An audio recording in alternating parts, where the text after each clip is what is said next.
నమస్తే అండి.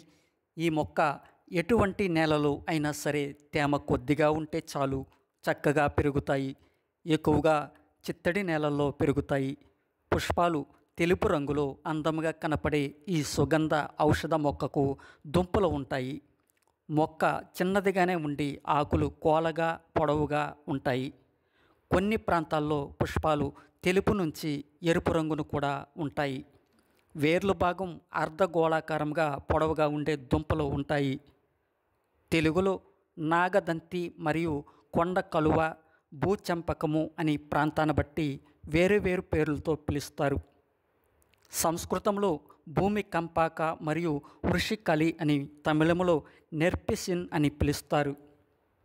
Scientific name హీలియోట్రోపియం ఇండికం అని, సాధారణంగా ఇండియన్ హెలియోట్రోప్ అని పిలుస్తారు. ఇందులోని భాగాలు ఈ మొక్క ఆకుల నుండి తీసిన రసాన్ని చర్మంపై గాయాలు, చర్మపు పూతల మరియు కొన్ని విషపురుగుల కాటుకు ఉపయోగిస్తారు.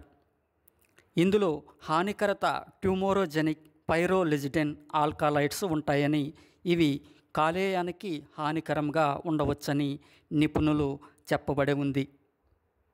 అలాగే వాత, కఫ ప్రకోపం వల్ల వచ్చు వ్యాధులకు మంచి మందుగా వైద్యులు ఉపయోగిస్తారు.